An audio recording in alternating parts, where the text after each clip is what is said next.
Hi friends, அஸ்ஸலாமு அலைக்கும். சளி இருமலால் கடந்த அவஸ்தைப்படுறவங்க பாலை இந்த முறையில் செஞ்சு குடிக்கும்போது உங்களுக்கு நல்ல பெனிஃபிட் கிடைக்கும்.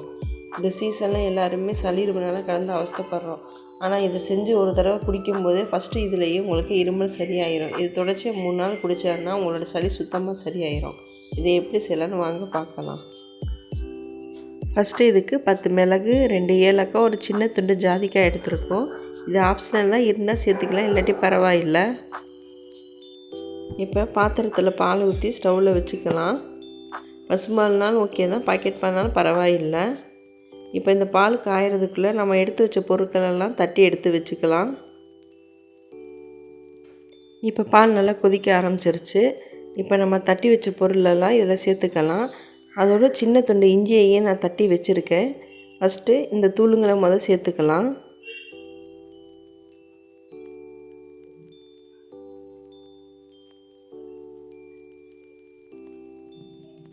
இதில் உள்ள நல்ல எசன்ஸ்லாம் இறங்குற வரைக்கும் நல்லா இதை கிளறிக்கணும்.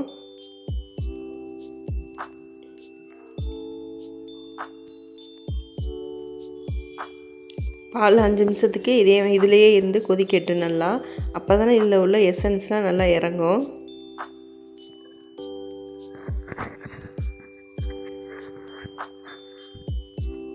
இப்போ 1/4 ஸ்பூன் அளவு மஞ்சத்தூள் சேர்க்க போகிறோம். இதையும் சேர்த்து நல்லா மிக்ஸ் பண்ணிக்கலாம்.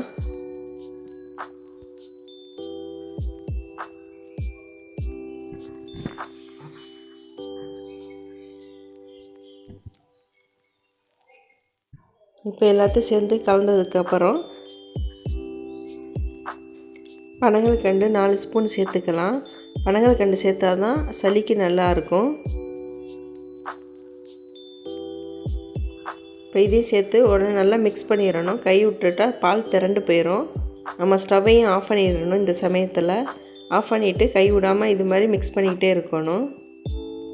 நெக்ஸ்ட்டு நம்ம தட்டி வச்ச இஞ்சியையும் இதோட போட்டு இதையும் நல்லா மிக்ஸ் பண்ணிக்கணும். ஒரே சைடாக விட்டால் பால் அடியில் திரண்டுரும்.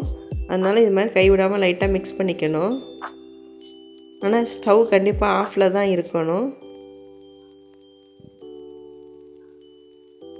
இப்போ இந்த பால் ரெடி ஆகிடுச்சு. இதை ஒரு வேறு பாத்திரத்தில் மாற்றி ஃபில்டர் பண்ணிக்கலாம்.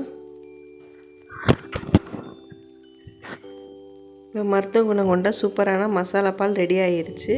இது ஃபஸ்ட் டைம் குடிக்கும்போது உங்களுக்கு தொண்டைக்கு நல்லா இதமாக இருக்கும். இருமலும் சரியாயிரும். தொடர்ச்சியாக 3 நாள் எடுத்துக்கும் போது உங்களோட சளி சுத்தமாக சரியாயிரும். இது பெரும்பாலும் இரவில் குடிக்கிறது தான் நல்லது. ஏன்னா இந்த ஜாதிக்காய் சேர்த்துருக்கனால நல்லா தூக்கம் வரும். அதனால் பெரும்பாலும் இரவில் குடிங்க. இந்த வீடியோ ரொம்ப யூஸ்ஃபுல்லாக இருக்குன்னு நினச்சிங்கன்னா உங்கள் ஃப்ரெண்ட்ஸ்க்கும் ஷேர் பண்ணுங்கள். இந்த சேனலையும் சப்ஸ்கிரைப் பண்ணி வச்சுக்கோங்க. தேங்க்யூ.